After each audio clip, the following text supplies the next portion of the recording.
99 problems, but a mortgage ain't one.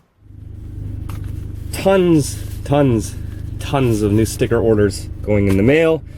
I know there's lots of you waiting. I ordered 100 new stickers of each design. I actually sold out before I could get these orders out, so there's more on the way. But I got a bunch of envelopes right here. I'm going to be tossing in the mail real soon. So, how's it going, everyone? Am I a rich snob? There's this, you know, I've been doing this a long time, living in RVs, campers, Class B, C, A's, all different eras, all different sizes. And there's, how do I put this?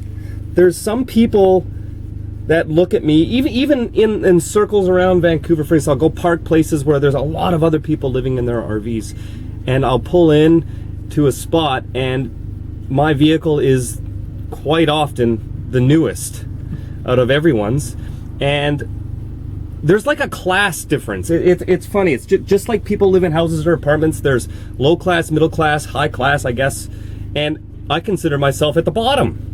I don't consider myself any higher than anyone else just because my vehicle's newer than most people that live in their rigs full time. I only bought this because I had the funds to buy it.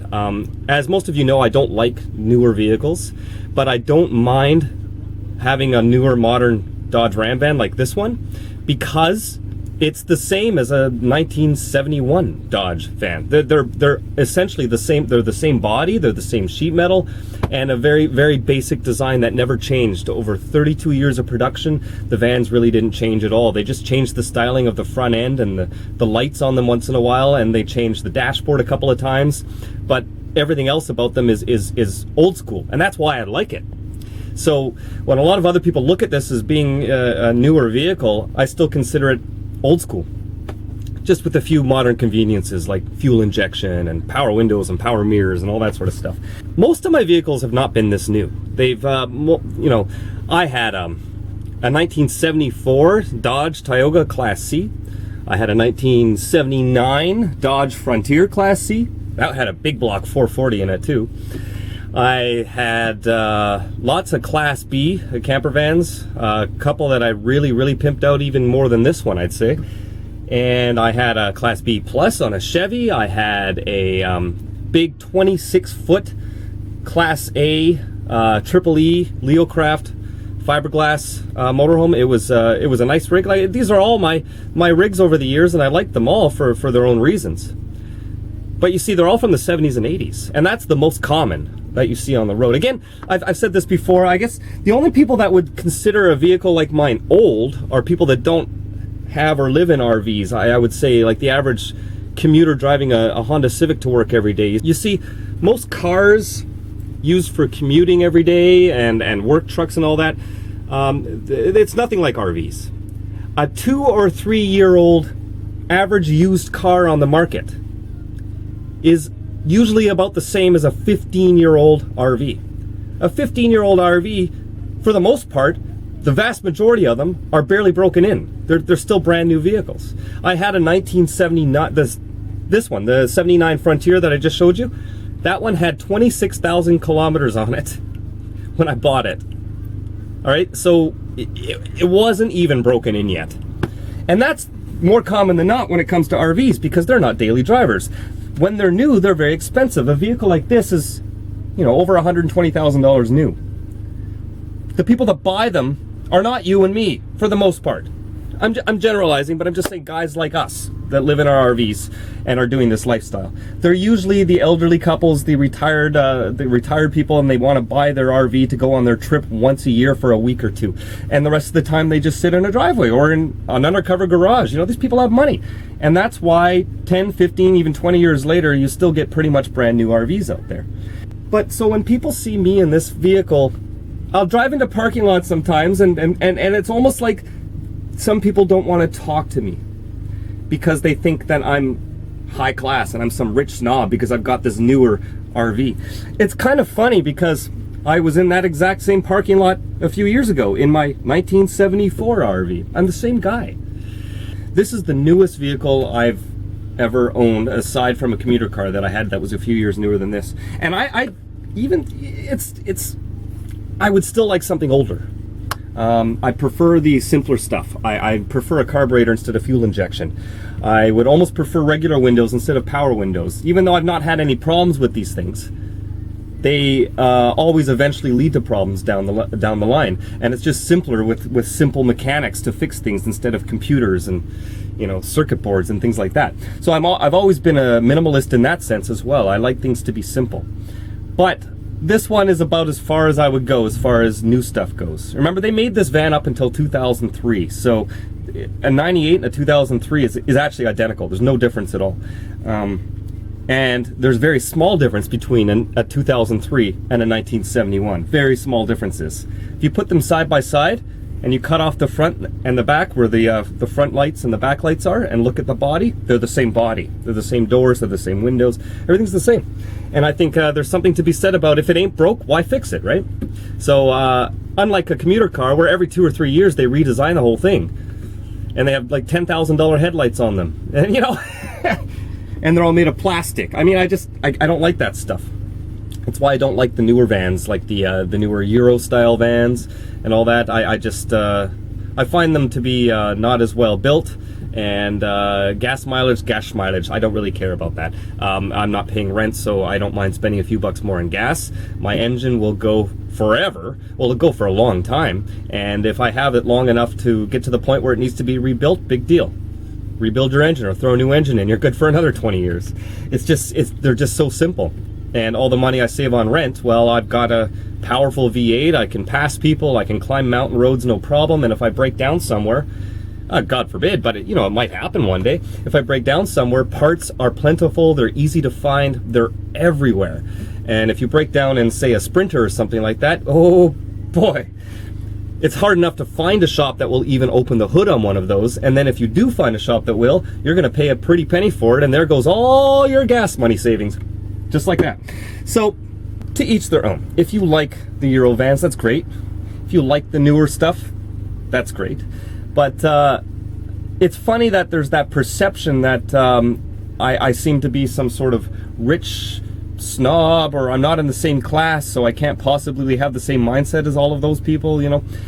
Nah, I'm exactly the same. Just because my vehicle's new and flashy and compared to some of the other ones out there. But you know what? I like the styling of the older ones better. So, I mean, there's a lot of old ones I would consider trading this for. I like some of the real custom ones from the 70s. And you know what? In 20 years, this will be just like the 70s ones were, you know? I would say that I'm not much different than, say, like the 60s and 70s hippies and their Volkswagen vans. I mean, I guess a modern day 21st century hippie. I don't have an 8-track player and I don't burn incense and sage, but I do have a satellite radio, internet radio, solar panels, you know. So I mean, the LED lights, I mean, the basic principle's the same thing though as what they did back in the 60s. So I really would say back then in the 60s when these hippies were living in their Volkswagens, well, at that point those vans were new. So were they the rich snobs? You know. If you're looking for one and money is no object for your purchase, well, let's just say it. I mean, let's be realistic. I don't think many people are willing to pay over $100,000 for one of these, except for the people that aren't watching this channel, the retired couples who want a new RV for their once a year mini trips to the RV park, you know. But if you're not tight on funds, and say you had $20,000, $30,000, $40,000 to spend for an RV, would you get one around this year, or would you get one that's older, or you know what?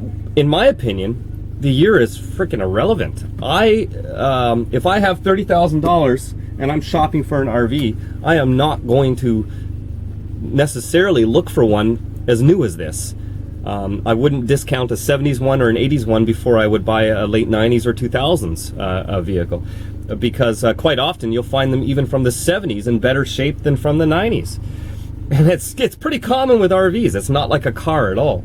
If you feel that you need to buy a newer vehicle, like you think one from the 70s or 80s is not going to be good enough, I would urge you to reconsider that. The vast majority of people doing this on the road are 70s and 80s vehicles. And so when they look at this, and you know, when people come up to me and they ask, they think that I'm some rich snob and I've got this new van and all that. And then I tell them, look, it's a 1998. A lot of them are actually surprised. They think it's like a 2008. You see, you can't, again, with RVs, the year is pretty much irrelevant, even the way they look, because the designs of vans barely change over the years, so they all look the same pretty much from year to year. When Melinda first came into this van, like, she was just like, oh, so new. Like, she just thought it was like futuristic. And, I mean, a lot of that's just colors and lights and things like that. You can do this to any vehicle. And I think some of the best ones out there are from the 70s and 80s, some of the, especially the restored ones, like what James Wanderlust is doing with the restored GMC classic motorhomes. Like, some of those will still be on the road in 20, 30 years from now. But motorhomes built today will not be on the road in 20, 30 years. They'll be in a junkyard. Just like cars, you know, I think they were all better built back in the day. You see classic cars at car shows and muscle cars and cool old vans from the 70s and 80s, same thing. And they're at car shows every year. They're restored. They're in perfect condition. And they'll still be on the road in 20 or 30 years, as long as they're not outlawed. But new cars like frickin' Toyota Prius or Honda Accords or whatever, they will not be on the road in 20 or 30 years. Are you kidding me? They're using the junkyard as soon as their lease is over. So, I mean, everything, it's a disposable society now. And everyone buys vehicles and they don't think of them as being for life anymore. Or back in the day, people would keep cars for decades, if not their entire life. But now people only think the 3 years for their lease, and that's it. They're like, oh, that's okay, I'll trade up and get a new one. You know, I've driven over a few speed bumps now, it's time to trade up. I don't understand that mentality.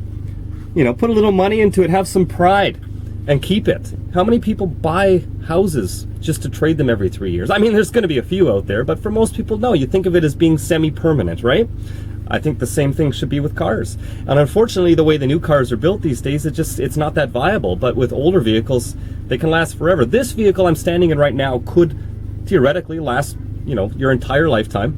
You could just, mechanics could all be replaced. You can always replace an engine. You can always replace a transmission.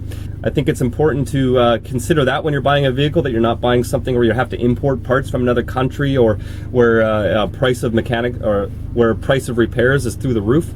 One of the other nice things about the Ram van, and it's the same with the Ford and Chevy vans, not the Euro versions, but the like the Econolines and the full-size Chevy vans from the 70s, 80s, 90s, is that they're based on the pickup truck platforms. Like this, the frame underneath is the same as a Dodge Ram pickup, and a lot of the parts are interchangeable. So not just van parts, I can use a lot of truck parts too. And even my engine, 360 V8, this engine was used in everything from the full-size vans to the full-size pickup trucks to muscle cars to Jeeps to SUVs. Like the parts are everywhere. So you know, it's peace of mind in that sense. And again, it's always easily replaceable if you ever need it. So you don't need to buy a newer vehicle. In fact, just take a look at Chris Travels, for example. Him and his girlfriend there got that newer Class A, even newer than mine. And they've had problems with it. You can have a problem with it. It all comes down to maintenance, really. But I think that the less stuff, the less computers, the less complications, the less likely things are going to go wrong. And when they do go wrong on older vehicles like 70s and 80s, they're usually a lot simpler to fix. So anyways, that's just my take on that. You can disagree if you want to disagree, but it's worked well for me for the last 16 years, trying to stick with older vehicles. And even though a lot of people look at this as being a newer vehicle, I still think of it as being like the older vehicles. It just looks a little more modern. That's all. Keep on rocking the free world, everyone. Keep on rocking in the free world. Pick up your Keep on Rockin' in the Free World sticker now, or choose from some of the others over on my site at justincredible.net.